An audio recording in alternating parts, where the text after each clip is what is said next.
Hi Sam, I'm Peter. Sam, we're going to try a little experiment here with ESP cards. You're familiar with these, yeah? Yeah. Okay, the 5 symbols. Now I want you to imagine that these cards are exactly the same as mine. Okay, so you've got one of each symbol there, so just hold on to those for a moment. But when Dr. Ryan invented these cards, there was 2 tests he used to do. The first one they called a taster test. It doesn't matter if you get it right or wrong, but what he would do is give the cards a shuffle. He would remove any card and ask you to get one of the images in your mind.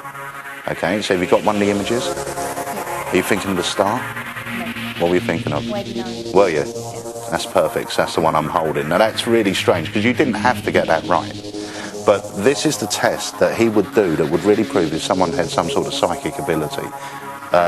Give your cards a mix up. Don't look at the faces because I don't want you to influence your own choice in any way, shape or form. And as you go, I want you to sort of fan them in your hand and just mentally pick one in your mind, one that you're going to hand me in a moment. But before you do that, I'm going to hand you one of mine. Okay?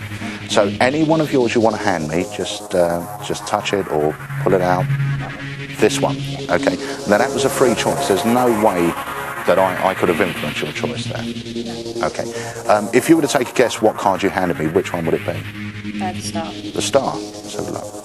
The star, that's perfect. But remember, I handed you one as well. Have a look at the one I handed you. That's a star. Now that's a match. But if I knew you were going to hand me the star before we started, would that be a little miracle? Yeah? Have a look at the rest of your cards. Do you play poker at all? A little bit. Well, I'm fascinated by the game of poker, so I've come up with my own game. It's slightly different because you don't actually have to wager any money, but you do have a chance of winning some, which is £10. Fantastic.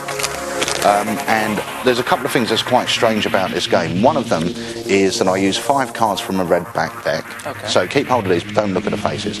And 5 cards from a blue back deck. Now, the idea is we both mix our cards without looking at the faces.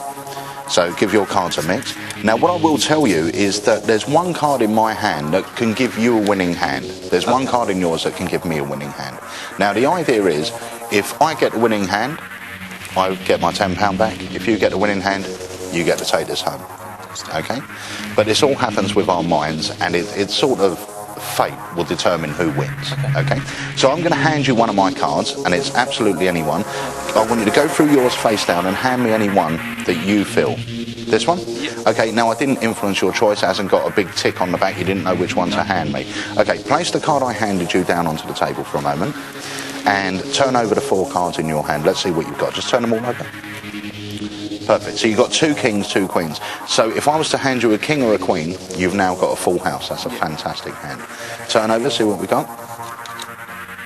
So you've got a full house, 3 queens over 2 kings, which is great. Let's see what I've got. I've got 4 spades. So if I was to get a spade here, I'd have a flush, but your full house would still beat me. There's only one card out of all the ones in your hand you could have handed me that will make me win. And that would be the Jack of Spades to create a perfect royal flush.